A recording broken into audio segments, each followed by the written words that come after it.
Shalom, senang kembali menjumpai saudara di dalam program mengupas kebenaran firman Tuhan.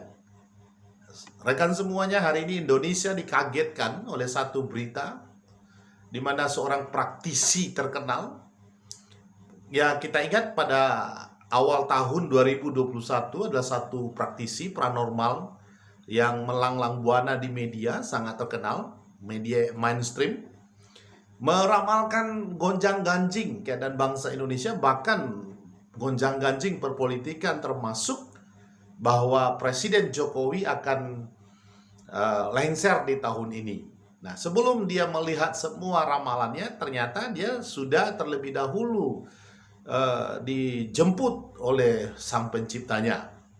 Nah, kita mengenalnya seringkali dengan media menyebutnya dengan nama Mbak Yu, ya. Saya secara pribadi mengucapkan turut berbelasungkawa atas kematian Mbak Yu ini.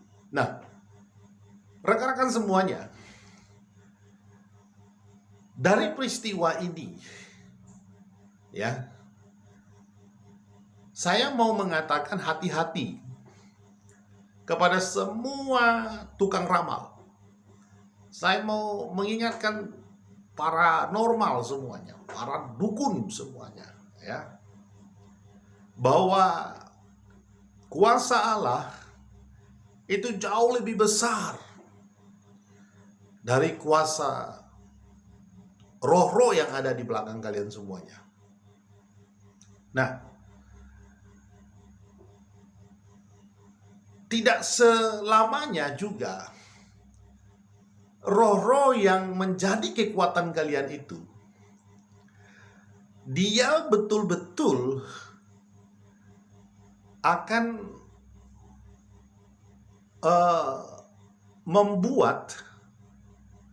menjadikan kalian seolah-olah hebat.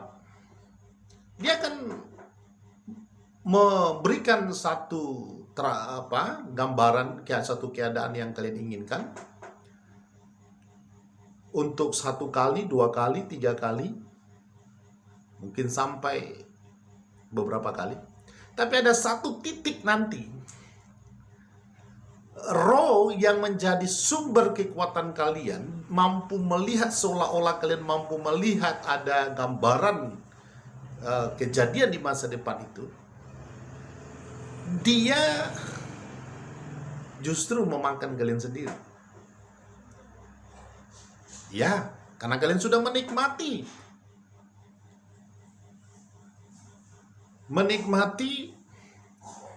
bahwa oleh karena pertolongan roh-roh yang di belakang kalian yang membantu kalian itu,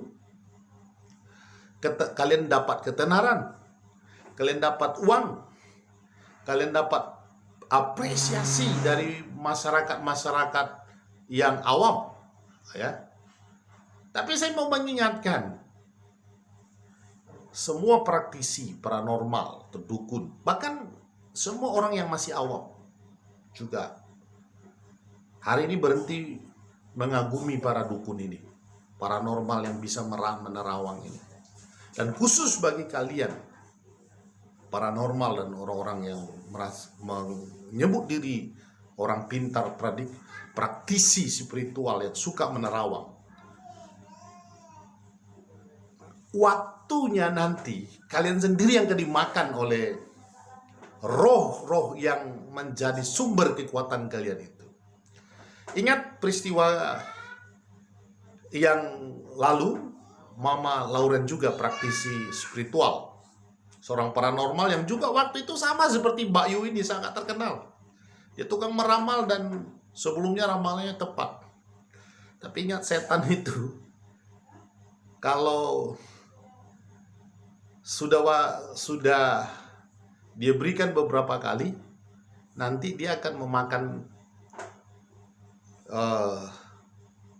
orang itu sendiri. Nah, lihat, ketika terakhir Mama Lauren meramalkan Indonesia, bahkan dunia waktu itu akan tinggal populasi dunia 40% karena pandemik dan sebagainya. Tapi lihat, sebelum dia melihat ramalannya dia sudah mati terlebih dahulu. Nah, ini berlaku semua. Setan itu memang akan memberikan kepada kalian beberapa waktu lamanya untuk menikmati, seolah-olah kalian hebat di mata orang, seolah-olah kalian bisa meramal, seolah-olah kalian bisa memprediksi dengan tepat. Tetapi ada satu titik setan itu nanti dia berhenti menolong kalian, lalu kalian sendiri yang dimakannya. Nah, kenapa? Karena setan itu tidak betul-betul tulus membantu. Semua kekuatan pertolongannya itu hanya jebakan. Hanya jebakan. Yang nanti pada waktunya, setelah kalian masuk dalam jebakan, maka sudah kalian diselesaikannya. Karena targetnya sudah terpenuhi. Apa targetnya? Targetnya kalian sudah menjadi temannya nanti di neraka yang kekal.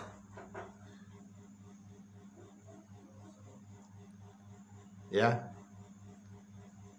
Karena Alkitab mengatakan iblis itu adalah bapa penipu. Dan dikatakan dia hanya datang untuk mencuri, membunuh, dan membinasakan siapapun itu. Ini perlu disadari dalam-dalam.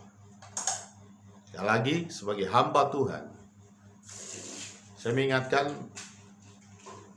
jangan pernah kagum, jangan pernah terpesona dengan kuasa setan. Jangan. Karena dia adalah penipu. Dia memang bisa membuat seolah-olah prediksinya tepat. Karena dia sendiri yang membuat keadaan seperti yang dia prediksi. Ingat? Setan itu punya kuasa. Setan itu dia hidup di dimensi yang, kalau kita ibarat dimensi 1, dia dimensi 3. Dia punya kuasa. Dia dapat membuat banyak hal yang secara magis yang manusia nggak bisa lakukan. Setan sanggup lakukan itu. Nah, tapi kepada orang percaya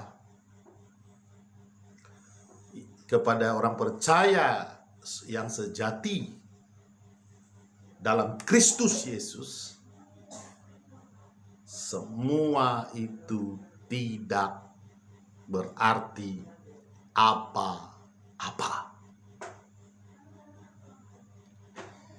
Ketika Bayu ini, almarhum ini dulu meramal, saya sendiri, walaupun saya tidak publikasikan, saya patahkan ramalan kutubnya dalam nama Yesus, dan saya doakan pekerjaan setan tidak bisa membuat Indonesia gonjang-ganjing dan Presiden Jokowi tetap tidak bisa digoyahkan. Nah, ternyata bukan hanya saya yang mendoakan, dan banyak lagi ternyata hamba-hamba Tuhan yang lain. Ini membuktikan kuasa Allah, kuasa Tuhan Yesus lebih besar daripada kuasa sejahat. Ingat, setan itu dia akan ambil tumbal. Kalau dia tidak berhasil kepada target yang dituju, maka si pemberi target itu sendiri yang akan ditumbalkannya, dimakannya. Karena itu, sekali lagi, jangan kagum dengan kuasa setan lewat dukun, lewat paranormal yang mereka lakukan. Apalagi ramalan-ramalan yang seolah-olah tepat, mau itu Ryokyoshi, Bayu, Darko, dan sebagainya. Sebagai hamba Tuhan saya mengingatkan, khususnya orang-orang percaya, jangan kagumi mereka. Dan bagi engkau yang belum percaya pada Tuhan Yesus, hari ini saya ingatkan engkau, percayalah, Dia adalah Tuhan yang berkuasa, yang menginginkan engkau selamat. Karena Alkitab berkata, Yesus adalah jalan, kebenaran, dan hidup. Tak seorang pun sampai ke surga tanpa melalui Yesus. Dia datang supaya kita mempunyai hidup dan mempunyainya dalam segala kelimpahan. Hidup itu bicara surga. Tapi setan datang, pencuri datang, hanya untuk membunuh, mencuri, dan membinasakan. Saya berdoa, Roh Kudus menerangi hati dan pikiran kita semuanya. Lihat peristiwa yang terjadi hari ini, biarlah setiap kita dapat melihat kebenaran yang disingkapkan. Alkitab berkata, kamu mengetahui kebenaran, dan biarlah kebenaran itu memerdekakan kamu. God